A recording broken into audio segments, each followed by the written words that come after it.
I'm Chef Reactions, and I'm in the home of Prince, the Bunt Pan, and Hot Dish. Welcome to the Twin Cities.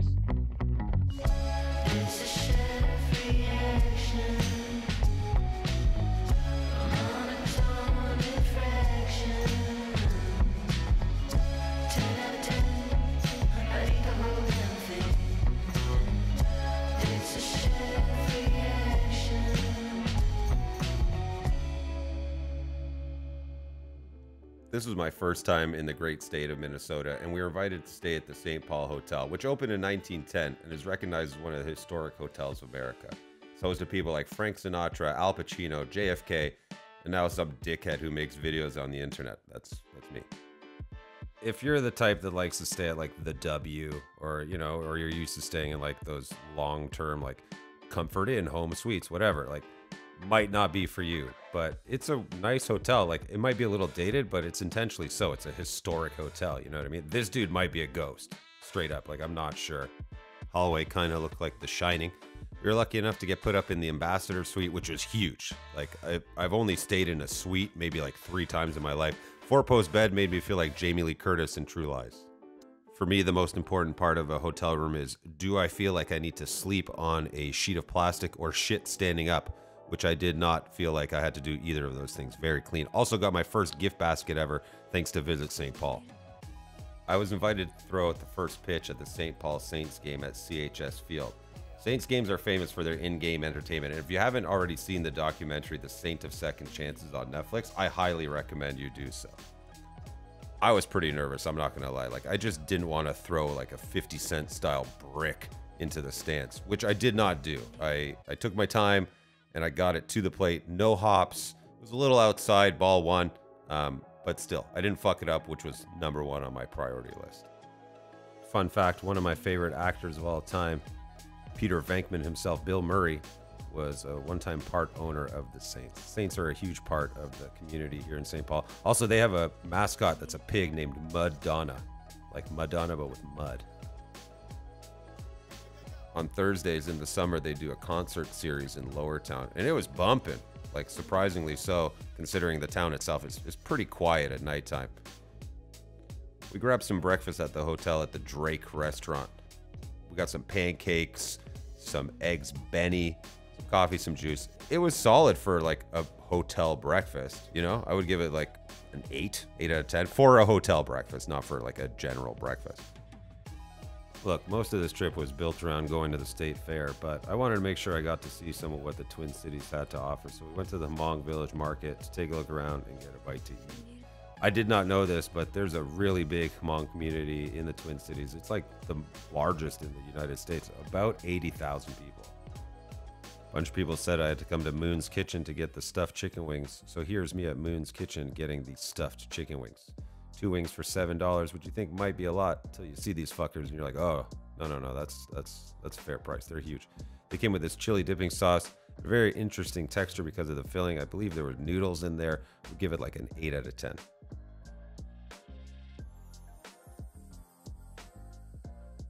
Got to see F. Scott Fitzgerald's house.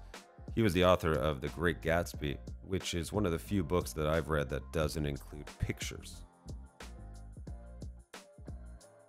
Rice Park was right across the street from our hotel and served as a great backdrop for my multiple smoke breaks.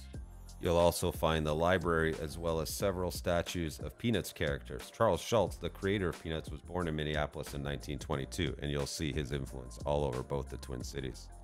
Now it's time for the main attraction, the State Fair. So many fucking people.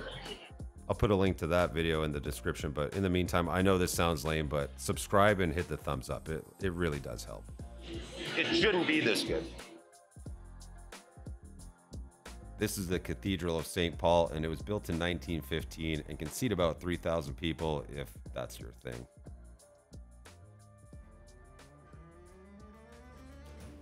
For lunch, we went to Kramarczuk Deli, which is a Minneapolis institution that's been serving authentic Ukrainian food for nearly 7 decades, dude. This is my kind of place. My family's Croatian, my wife's family is Ukrainian, so this was a little taste of home for us.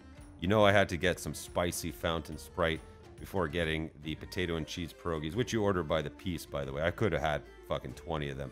We also got the Ukrainian sausage, a side of sauerkraut, and some fried onions. When I tell you that this is the perfect plate of food for me, I am not exaggerating. That's 100 out of 10. Absolutely no notes. Would recommend. There's also a butcher shop and a bakery, so make sure you grab some stuff to bring home because you're gonna regret it if you don't. Trust me.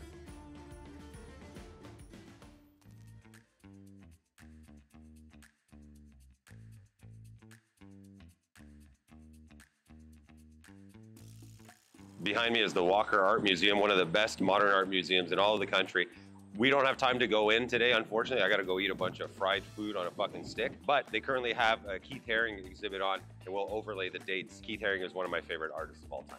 The sculpture garden is beautiful, it's free. You have to pay for parking, but it's $4, which is not unreasonable, especially for here. I don't know if the parking at the museum is more expensive, but if you park down the road, it's $4, so it's pretty good. I wish we had time.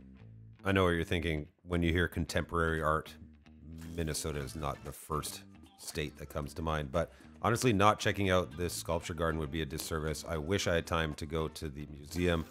Next time I'm back, I'm definitely going.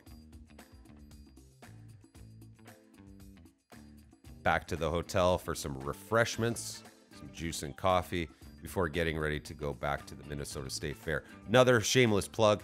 Check out my State Fair video, link in the description, or just go to my channel and find it. Next morning was a Sunday, and we went to the St. Paul Farmers Market before going out for breakfast.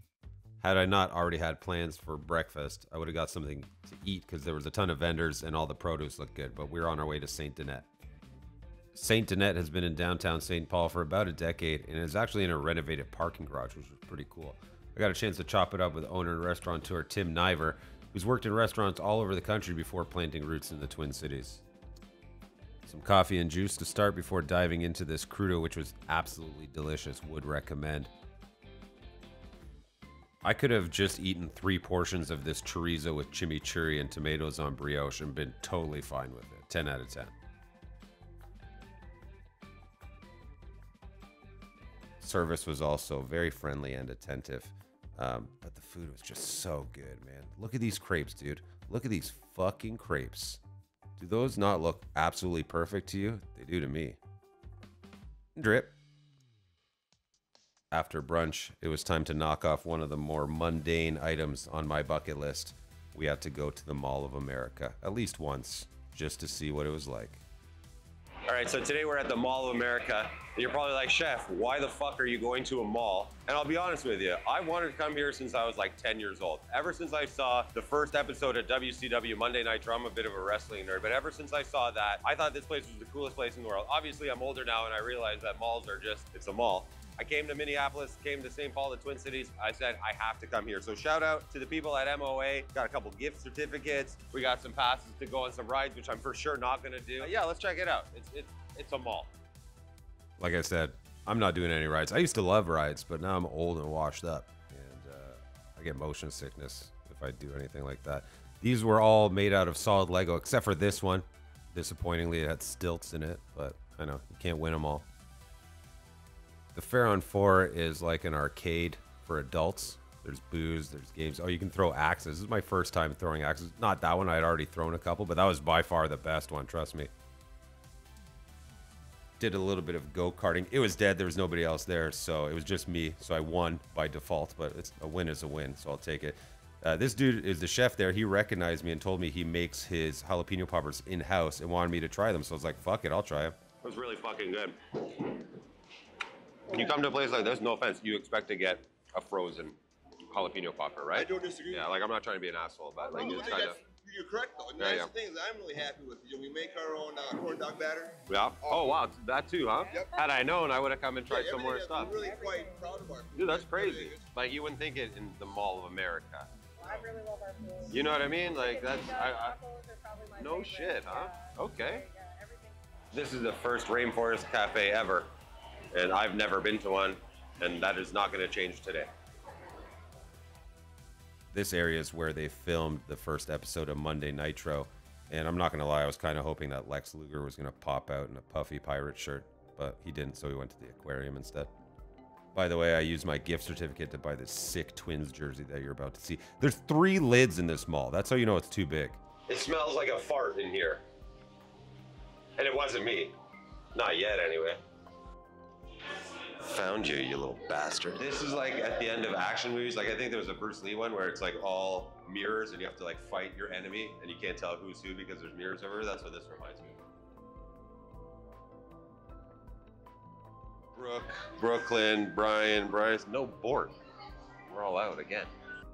There's also an M&M store in the mall, I guess. We just got B-roll. One last stop, and it was for the one thing that literally everybody said I had to have, the Juicy Lucy.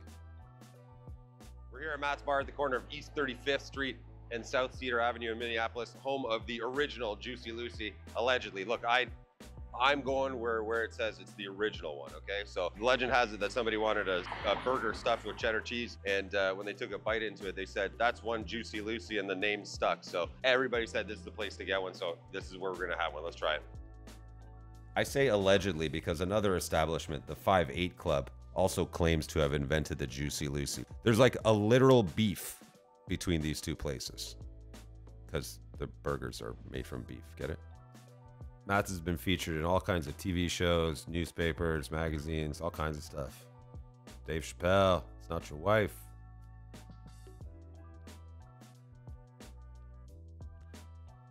This is the kitchen, by the way. That's it. That flat top, some fridges, and a hand washing station. Got the Juicy Lucy, obviously $10.25, not unreasonable. Pro tip, take a little bite out, let the cheese bust out. 10 out of 10. Would recommend. Want another one right now. We're here at Candyland in St. Paul. It's been around since 1932. This is the original location. It's a St. Paul staple. It's been around forever. A little bit of controversy. So Chicago mixed popcorn, which is the caramel and cheese mixed together. I was actually invented here and they trademarked. That's why places like Garrett's in Chicago have to call it Garrett's Mix for trademark purposes. So we're here. It's a staple. It's been around forever. Let's check it out. Let's get some candy. Candyland's a 3rd generation family owned business and I love shit like that.